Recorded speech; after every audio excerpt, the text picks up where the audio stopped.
নজর রাখবো পরবর্তী সংবাদে। ফের একবার ছত্তিশগড়ে মাওবাদীদের লড়াই প্রকাশ্যে, পুলিশের সাথে গুলির লড়াই। এই মুহূর্তে যে ছবি ধরা পড়ছে, যৌথ বাহিনীর সাথে গুলির লড়াই, নিহত হয়েছে ইতিমধ্যে 8 মাওবাদী।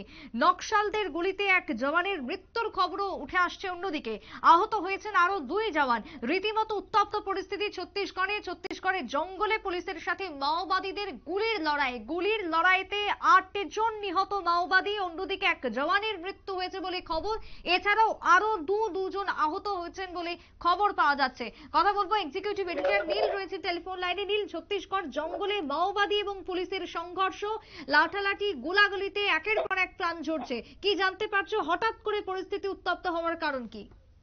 দেখো, অমিত শাহ কেন্দ্রীয় স্বরাষ্ট্রমন্ত্রী, তিনি কিন্তু ছত্তিশগড়ে বিগত নির্বাচনের সময় তিনি প্রতিশ্রুতি দিয়েছিলেন যে নকশালবাদের বিরুদ্ধে বিজেপি জিরো টলারেন্স নীতি নিয়ে হাঁটবে, কোন রকম কোনো কম্প্রোমাইজে যাবে না বিজেপি এবং ছত্তিশগড় সরকার।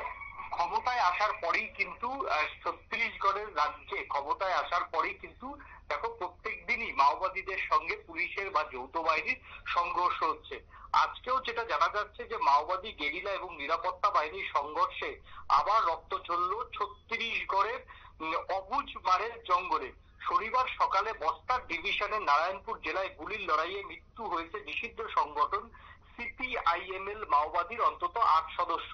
নিহত হয়েছে নিরাপত্তা বাহিনীর এক জওয়ান, গুরুতর জখম 2। ছত্তিশগড় পুলিশ জানিয়েছে যে গোপন সূত্রে মাওবাদী গেরিলা বাহিনী পিএলজির গতিবিধির খবরে এসেছিল নারায়ণপুর ও দান্তেয়াড়া এবং বীজপুর জেলার সীমান্তবর্তী পাহাড় জঙ্গল ঘেরা এলাকা থেকে। এরপরই তল্লাশি অভিযানে নামে ডিস্ট্রিক্ট রিজার্ভ গ্রুপ, ছত্তিশগড় পুলিশের মাওবাদী দমনের দায়িত্বপ্রাপ্ত স্পেশাল টাস্ক ফোর্স এবং কেন্দ্রীয় আধা সেনা আইটিবিপির জওয়ানরা। সকালেই গুলির লড়াই শুরু হয় এবং যত সময় গিয়েছে ততই কিন্তু মৃত্যুর খবর এসেছে। এবং ওই লোকসভা ভোট মেটার পরই কিন্তু একের পর এক ছত্তিশগড়ে কিন্তু বাহিনীর তল্লাশি অভিযান এবং প্রত্যেক দিনই কিন্তু বাহিনীর সঙ্গে লড়াইতে কখনো 5 জন, কখনো 10 জন, কখনো 15 জন মাওবাদীর কিন্তু মৃত্যু হয়েছে। এবং বিজেপি সরকার কেন্দ্র এবং ছত্তিশগড়ের যে রাজ্যের বিজেপি সরকার, তারা কিন্তু জিরো টলারেন্স নীতি নিয়েছে। অর্থাৎ মাওবাদীদের বিরুদ্ধে কঠোর থেকে কঠোরতর অভিযান চলবে। আর এই অভিযান যত দৃঢ় হবে ততই কিন্তু মৃত্যুর সংখ্যা বাড়বে এবং সেই সঙ্গে ক্ষয়ক্ষতির পরিমাণও বাড়বে। আজকেও তাই হয়েছে। কোন রকম যখনই দান্তেওয়াড়া, আমরা জানি দান্তেওয়াড়া এমনই একটা জেলা যেটা মাও অধ্যুষিত সব থেকে বেশি ভয়ঙ্কর জেলা। সেই জেলাতে বসে যেভাবে বাহিনীর সাফল্য পেল, তাতে কিন্তু আগামী দিনে আরো এই বাহিনীর যে অভিযান, সেই অভিযান তীব্র হবে। শুধু ছত্তিশগড় নয়, যেটা কেন্দ্রীয় স্বরাষ্ট্রমন্ত্রী জানিয়েছেন যে যদি ঝাড়খণ্ড রাজি থাকে, ঝাড়খণ্ডেও এখনো পর্যন্ত 3-4টে জেলায় মাওবাদীদের ডেরা কিন্তু রয়েছে, সেই জায়গার অভিযান আরো কঠিন হবে।